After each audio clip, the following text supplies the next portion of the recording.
Hello everyone, welcome to my channel. I'm Avika Shrivastava. Welcome to yet another video. In this video, we'll be talking about business studies. I know your board exams had already started, so that is why I'm here to help you out with my tips and tricks. And they're just the basic one. I just want you guys to feel confident and have faith in yourself that yes, you can do well in your board exams. And I'm sure you guys will rock in business studies because it's an easy subject hai. Also, in case you guys are wondering who am I to give you these tips and tricks, so I had my board exams in 2024. So in my class 12, especially in business studies, I scored 92 out of 100, and in COET 2024, I scored 194 out of 200. so yes, with that, let's start this video. थोड़ी सी detail video हो सकती है because I have a lot to share and I want you guys कि तुम ये पूरी video देखो ताकि तुम्हें सब कुछ समझ आ जाए. लास्ट मोमेंट पे भी तुम बहुत अच्छा परफॉर्म करके आओ. आई एम अज्यूमिंग कि तुमने कुछ पढ़ाई कर रखी है पहले से. तुमने पूरे साल थोड़ी बहुत पढ़ाई करी है, तुमने क्लासेस अटेंड करे हैं, तुम्हारे पास कुछ नोट्स होंगे इधर उधर से, तुमने कुछ वीडियो इधर उधर देख रखी है, लाइक तुमने यूटी दिया होगा, प्री बोर्ड दिया होगा, तो तुमने थोड़ी तो पढ़ाई कर रखी होगी.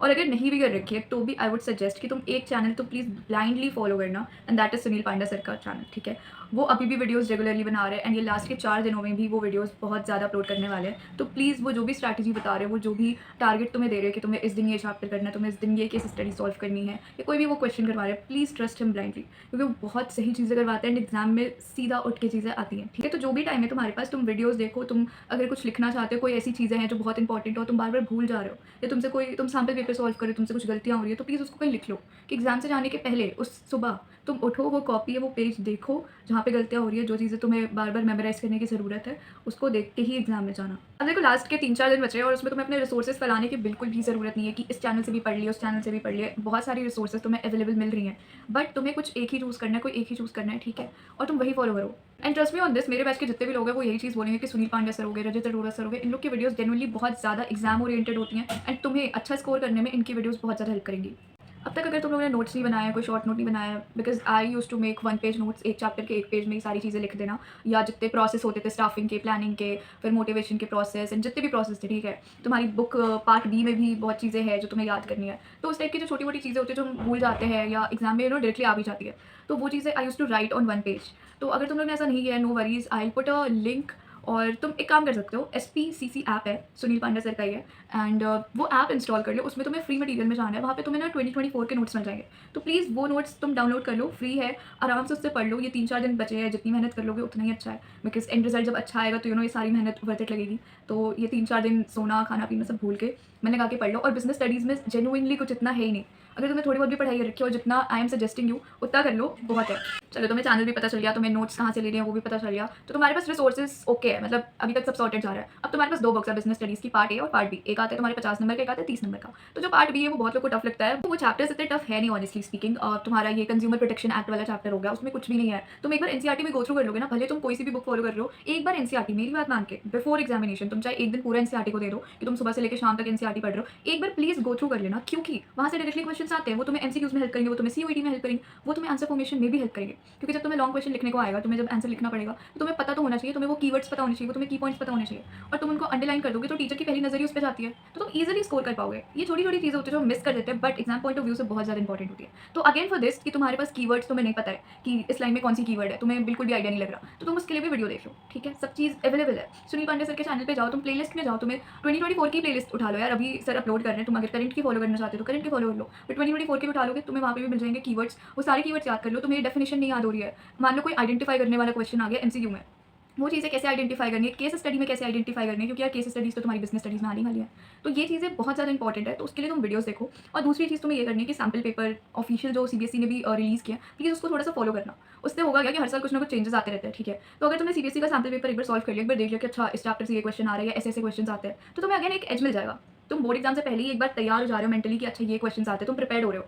ठीक है, तो ऑफिशियल जो सैम्पल पेपर है, एडिशनल भी प्रैक्टिस पेपर सीबीएसई निकालते हैं, तो आप वो भी सॉल्व करके जाओगे और उससे आपको बहुत हेल्प. देखो, why I am focusing on NCERT, क्योंकि अगर तुमने एनसीईआरटी की हेडिंग से याद कर ली, मान लो कोई क्वेश्चन आता है, तुमने उसकी हेडिंग लिख दी, अब अंदर का तो यार तुम आराम से लिख सकते हो. जैसे वो फ्योल के 14 प्रिंसिपल्स है, उसमें से मान लो किसी भी शॉर्ट नोट आ गया, या मे बी वो 14 के 14 प्रिंसिपल्स ही आ जाते हैं, just in case may be उससे केस स्टडी आ जाती है. तो अगर तुम्हें वो चीज़ें पता होंगी, स्पिरिट द कॉर्ड्स पता होगा, तुम्हें स्केलर चेन पता होगा क्या होता है, डिसेंट्रलाइजेशन क्या होता है, सेंट्रलाइजेशन क्या होता है, unity of command, unity of direction, ये सब अगर तुम्हें पता है ना, तो तुम उसके अंदर का लिख सकते हो. तुम अपने वर्ड्स में कुछ भी लिख देना, वो सही होगा, क्योंकि तुमने मेन कीवर्ड्स लिख रखा है, तुमने मेन की पॉइंट्स लिख रखे हैं. ठीक है, इसके बाद I will come to paper presentation, जो कि बहुत बहुत बहुत ज़्यादा इंपॉर्टेंट है और इसको तुम नेग्लेक्ट नहीं कर सकते हो. So what I did in my BST का एग्जाम, वैसे मेरा पेपर पहले खत्म हो गया था, और इतना टफ पेपर नहीं आता है कि तुम्हें 3 घंटे लगातार लगने वाले हैं। तुम आराम से सैम्पल पेपर सॉल्व करके देखो कि तुम्हें मैक्सिमम कितना टाइम लग रहा है, बट कोशिश ये करो कि तुम शांत एनवायरनमेंट में बैठ के पेपर सॉल्व करो। 3 घंटे का टाइमर लगा लो, बट आई वुड सजेस्ट कि 2 आवर्स 45 मिनट्स 30 मिनट्स तक कंप्लीट करने की कोशिश करना, ठीक है। देखो हम सबको पेपर प्रेजेंटेशन थोड़ी बहुत तो आती है, बहुत ही बेसिक सी चीज़ें हैं। मान लो तुमने कोई आंसर लिखा और तुमने उसमें कीवर्ड्स, जैसे अभी आई टोल्ड यू कि कीवर्ड्स की कितनी इंपॉर्टेंस है, क्योंकि टीचर्स वही कीवर्ड्स ढूंढते हैं तुम्हारे आंसर में, राइट। तो तुमने वो कीवर्ड लिखा अपने आंसर में, उसको अंडरलाइन कर दो, सिंपल। जो भी पेन यूज़ करो उससे अंडरलाइन कर दो, आंसर कंप्लीट हो गया। लास्ट में एक लाइन खींच दो, तुम कुछ डायग्राम्स बना दो, फ्लो चार्ट्स बना दो, ठीक है। ये पेपर ना प्रेजेंट करने का एक तरीका होता है, लेकिन तुम परोस रहे हो अपने आंसर्स को, तो ऐसे परोसो कि बहुत ही अपीलिंग लगे, अट्रैक्टिव लगे तुम्हारा पेपर। लाइक फॉर एग्जाम्पल किसी का पेपर है, उसने बहुत ही मतलब लिखा है सिर्फ, ठीक है, मान लो आंसर्स लिखे हैं, उसने कुछ अंडरलाइन नहीं किया, उसने कुछ डायग्राम नहीं बनाया, फ्लो चार्ट नहीं बनाया, कुछ भी एरो वेरो नहीं बनाया, बहुत ही बेसिक सा पेपर लग रहा है, और किसी ने थोड़े एफर्ट्स डाले हैं। लाइक तुम्हें दिखाना पड़ेगा ना कि यार तुम एफर्ट्स डाल रहे हो पेपर में, राइट। तो वो एफर्ट्स वाले पेपर को ज़्यादा नंबर मिल सकते हैं, क्योंकि वो टीचर समझ जाएगा कि हाँ बच्चों को आता है, बच्चे ने काफ़ी अच्छे से प्रेजेंट किया अपने आंसर को, ठीक है। तो थोड़ी बहुत पेपर प्रेजेंटेशन, मान लो तुम्हें कोई आंसर है वो पूरा नहीं आता है, तो उस टाइम पे तुम कर सकते हो कि कोई फ्लो चार्ट बना दो, कोई डायग्राम तुम्हें बुक से याद आ रही हो। अगर तुमने एनसीईआरटी पढ़ी है तो तुम्हें डेफिनेटली एनसीईआरटी में डायग्राम्स दिखेंगे, तो वो सारे डायग्राम्स देख लो, जब बना दो, because I did the same. मतलब मेरे पेपर में ऐसा था कि कुछ ऐसे इमेजिनरी चीज़ें भी लिख दो, बना दो आंसर से रिलेटेड। तो ये छोटी मोटी चीज़ें करोगे एग्जाम अच्छा जाएगा, मतलब पेपर अच्छे से भरो, ठीक है। जो आता है उसको तो और अच्छे से करो, अच्छे से प्रेजेंट करो। टॉकिंग अबाउट दी एमसीक्यूज़, अब एमसीक्यूज़ को कैसे करना है उसके लिए आई टोल्ड यू कि एक बार एनसीईआरटी प्लीज़ रीड कर लेना, अगर नहीं करी है। I did read the NCERT during my board exams, जब भी जो भी गैप मिला था थोड़े बहुत में भी I did read the NCERT, वो बहुत ज़्यादा बेनिफिशियल है। और तुम वीडियो देख लेना अगर तुम्हें लगता है कि तुम नहीं कर पा रहे हो एनसीईआरटी रीड, आई थिंक तुम लोग कर लोगे, ठीक है, टाइम है, तुम लोग कर सकते हो एनसीईआरटी रीडिंग। तो एक बार गो थ्रू एनसीईआरटी, ठीक। और अगर नहीं कर पाते तो वीडियो देख लेना सुनील पांडा सर की, वो एमसीक्यू से रिलेटेड वीडियोज़ अपलोड करते हैं। इस साल की भी देख लेना, 2024 की भी देख लेना, तुम्हें बहुत ज़्यादा हेल्प मिल जाएगी। और एमसीक्यूज़ यार बेसिक जनरल से आते हैं, तुम सैम्पल पेपर वगैरह अगर करा होगा तुमने तो तुम्हें पता चल जाएगा कि कैसे एमसीक्यूज़ आते हैं।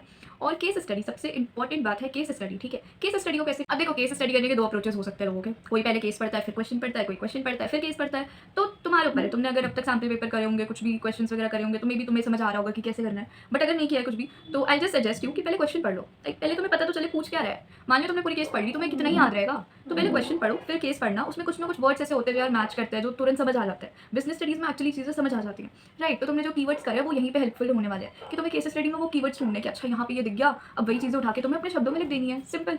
तो यार इस वीडियो में हमने बहुत सारी बातें कर ली है बिजनेस स्टडी से रिलेटेड, और सबको कंक्लूड करके आई वुड से कि एक तो तुम्हें पता चल गया कौन से चैनल फॉलो करने, सुनील पांडे सर की वीडियोस तुम कंप्लीटली रिलाई कर सकते हो उन पे, वो जो भी चीज़ें बता रहे एग्जाम ओरिएंटेड है, तुम्हारे एग्जाम में जरूर आएंगी और तुम्हें बहुत ज़्यादा हेल्पफुल लगेगी, ठीक है। उसके बाद से नोट्स की बात रही, तो आई टोल्ड यू कि एसपीसीसी ऐप पे जाकर तुम फ्री स्टडी मटेरियल में जाकर तुम नोट्स डाउनलोड कर सकते हैं 2024 के। If you want I provide the link in the description box, तो वो भी चेकआउट कर लेना। उसके बाद से हमने केस स्टडी कैसे सॉल्व करते हैं। एमसीक्यू के लिए क्या करना है, एमसीक्यू के लिए आपको एनसीईआरटी रीड करनी पड़ेगी, और एनसीईआरटी रीड इसलिए भी करनी जरूरी है यार कि तुम आंसर्स जब लिखोगे ना, तो तुम्हें अगर तुमने वो लाइन्स यूज़ कर ली, मान लो कोई कोट है मैनेजमेंट का, कोई कोट है, जैसे एक हमें इक्वेशन बताई गई थी जब स्टार्ट हुआ था हमारा बिजनेस स्टडीज का सिलेबस की, management is equal to effectiveness plus efficiency. तो अगर तुम ये भी लिख देते हो, मान लो ऐसे डब्बा बना के तुमने कुछ लिख दिया, ठीक है, तो इस टाइप की चीज़ें छोटी मोटी तुम्हें एनसीईआरटी में मिल जाएगी। तो जब पढ़ोगे तो तुम्हें आंसर फॉर्मेशन बहुत ईजी लगेगी, क्योंकि बहुत लोग को लगता है कि यार क्या लिखे, ठीक है। तो वो क्या लिखने के लिए एनसीईआरटी इज इंपॉर्टेंट, तो प्लीज़ अपना टाइम देकर एनसीईआरटी एक बार पढ़ लेना। वीडियो तो जरूर देखना, बट एक बार एनसीईआरटी जरूर पढ़ के जाना, ठीक है। तो तुम्हें केस स्टडी समझ आ गई, तुम्हें एमसीक्यू समझ आ गया, तुम्हारे लॉन्ग क्वेश्चन भी हो गए, तुम्हें पेपर प्रेजेंटेशन भी समझ आ गया। If there is any doubt you can ask me in the comment section, and with that I think let's end this video. I'll meet you in the next video. Till then, take care. Bye. All the best for your exam. Do well.